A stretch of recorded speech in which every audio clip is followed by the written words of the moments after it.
got about 5-6 minutes. Hey, bro. How's it going? Don't forget. Coach, all that. Yes, sir. Hey, Bryan. How's it going?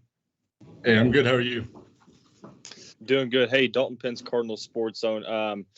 Just kind of, going back to the, game against Clemson. Coach Satterfield said after the game in the post-game press conference that it seems like, this team is, right there in terms of getting over the hump. What was the, mindset going into Sunday, and what were some of the things the coaches were preaching to y'all after a gut-wrenching loss like that?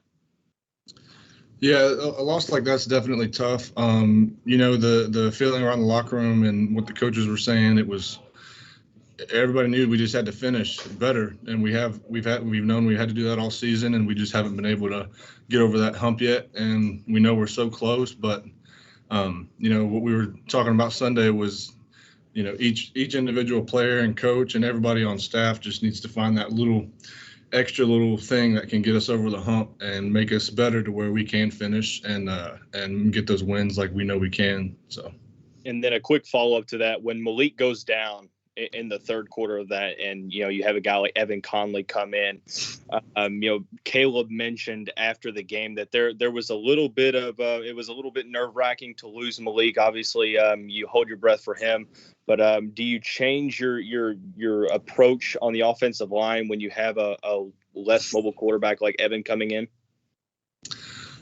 I wouldn't say so. It's definitely, Malik's just different. Everybody knows that. He's one of, if not the most mobile quarterback, fastest quarterback in the country. So when he goes down and Evan has to come in, we trust him completely. We know he's come in, stepped up for us in games before. So, what we were all saying when Malik went down and Evan came in was, it was just on us. We got to protect him, give him time, and let him make the right decisions and throws that he needs to make.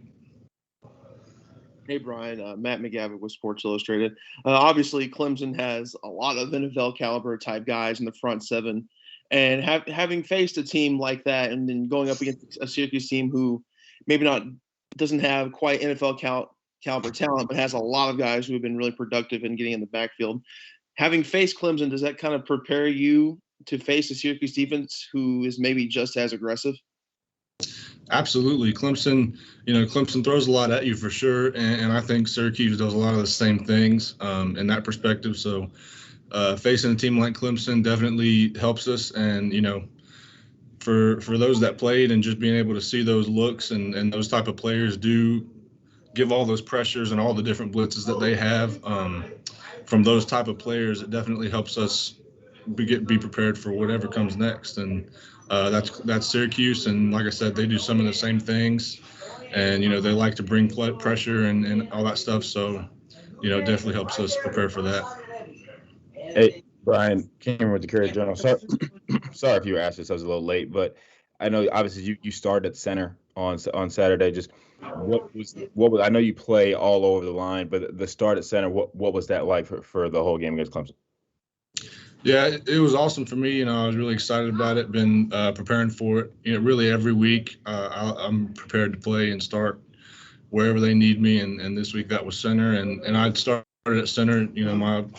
Most of my freshman year was I started center. So it wasn't new, but it had been a little while since I had played that many center snaps in a game. So just making sure I'm as prepared as possible throughout the week. And so when comes game time, it's just another game, and I know exactly what to do. And I got guys around me that do everything right, and it makes it easy that way. So.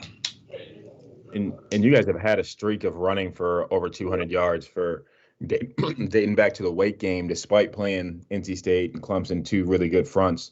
Like Matt said, Syracuse has a similar pretty good front. Yes. What do you think has been the key for you guys in being able to move the ball on the ground consistently?